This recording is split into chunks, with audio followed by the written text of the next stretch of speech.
Hello everyone. आज हम बात करने वाले हैं कि एक कन्वेक्स मिरर में इमेज कैसे फॉर्म हो सकती है। अब देखिए, इमेजेस फॉर्म करने के लिए मैंने पहले भी आपको बताया है, एक वीडियो मैंने अपलोड की थी। उस वीडियो में मैंने आपको बताया है कि ऑब्जेक्ट की लोकेशन डिपेंड करती है कि इमेज कैसे, कहाँ फॉर्म होगी और उस इमेज की नेचर क्या होगी। आज हम पिछली वीडियो में हमने कॉनकेव के बारे में पढ़ा था, इस वीडियो में पढ़ेंगे कॉन्वेक्स के बारे में। कॉन्वेक्स के लिए आपको दो पोजीशंस पता होनी चाहिए। देखिए, मैंने लिखा है images form by convex mirror. पहला है, तो इसके लिए बस दो ही हैं, आप देख सकते हो।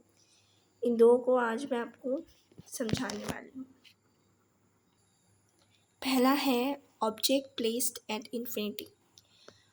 ऑब्जेक्ट है और अगर वो इन्फिनिटी पे है, यानी कॉन्केव, मैंने एक कॉन्वेक्स मिरर ड्रॉ किया है। उस कॉन्वेक्स मिरर के सामने मैंने एक ऑब्जेक्ट रखा है जो इन्फिनिटी पे है। यू कैन ईजली सी। यहाँ पे मैंने एक ड्रॉ किया है। यहाँ पे एक ये कॉन्वेक्स मिरर है। आप देख सकते हो कॉन्वेक्स मिरर कैसा दिखता है। इसका जो रिफ्लेक्टिंग सरफेस है वो बाहर की तरफ पॉइंट किया है, यानी बाहर की तरफ बेंड है। ठीक है, तो एक इमेज है, मतलब एक ऑब्जेक्ट है, इन्फिनिटी पे लाई करता है। तो अगर मैंने आपको पहले भी बताया कि अगर एक ऑब्जेक्ट है, इन्फिनिटी पे है, तो उसमें से हमेशा पैरेलल रेस आने वाली है। पैरेलल आएंगी। पैरेलल रेस, यहाँ पे मैंने ये प्रिंसिपल एक्सिस है, यहाँ पे मैंने दो पैरेलल रेस ड्रॉ किए प्रिंसिपल एक्सिस के। और यहाँ पे ये जो रेज़ है वो जाके कॉन्वेक्स मिरर पर टकराएंगी और यहाँ से रिफ्लेक्ट हो जाएंगे, डाइवर्ज हो जाएंगे। एज यू नो कि आपका जो ये मिरर है वो डाइवर्जिंग, कन्वेक्स मिरर को हम डाइवर्जिंग मिरर भी कह सकते हैं। तो यहाँ पे आप देख सकते हो जब डाइवर्स हो जाएगी, अब यहाँ पे फोकस और ये जो सेंटर ऑफ कर्वेचर वो अंदर की तरफ है। सो ये मिरर के अंदर है। मिरर के अंदर होने का मतलब है ये इमेजिनरी है और वर्चुअल है।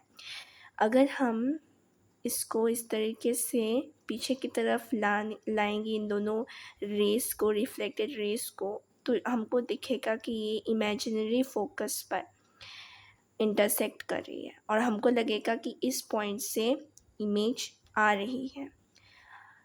जैसे कि मैंने आपको बताया था कि अगर एक इमेज है वो मिरर के पीछे की साइड पे फॉर्म हो रही है, then that image will be called as virtual. और यहाँ पे जो इमेज फॉर्म हो रही है वो असली इमेज से बहुत ही छोटी होगी। यहाँ पे मैंने लिखा है हाईली डिमिनिश्ड, बिल्कुल एक पॉइंट के समान।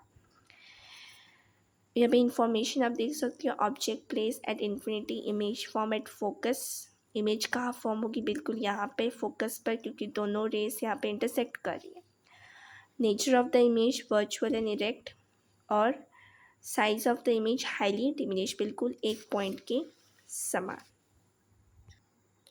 नेक्स्ट है object placed between pole and infinity. अब अगर एक ऑब्जेक्ट है और वो पोल और इन्फिनिटी के बीचों बीच लाई करती है, तो उसका इमेज कैसे फॉर्म होगा। देखिए, बहुत ही आसान है। देखिए, यहाँ पे आपका मैंने ए बी लिया है, एक ऑब्जेक्ट है, यहाँ से दोनों रे जा रही है, दो रेस।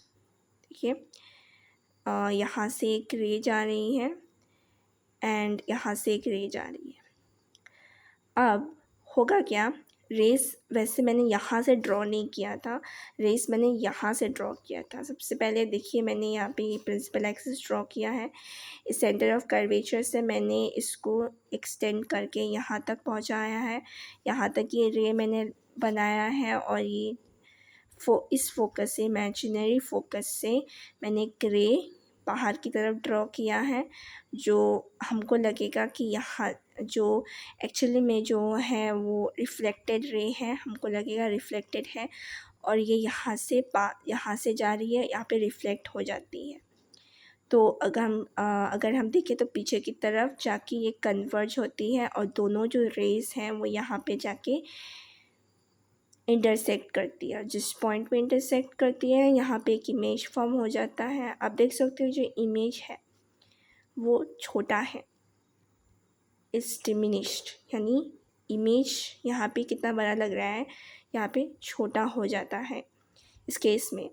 सो हम कुछ इन्फॉर्मेशंस मैंने यहाँ पे लिखे हैं, जैसे कि object place between infinity and pole. Infinity और पोल के बीच में ये ऑब्जेक्ट मैंने खड़ा कर दिया। Image formed between P and F, देख सकते हो पी और एफ के बीच में ये इमेज फॉर्म हुआ है। Nature of image virtual and erect. क्योंकि ये इमेज मिरर के पीछे फॉर्म हुआ है, so it can be said कि ये जो इमेज है वो क्या है, वो अल्टीमेटली वर्चुअल है, और वर्चुअल होगा तो सीधा तो होगा ही, इरेक्ट है।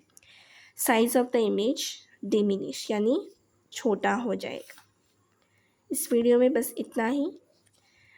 Hope you understand. Thank you.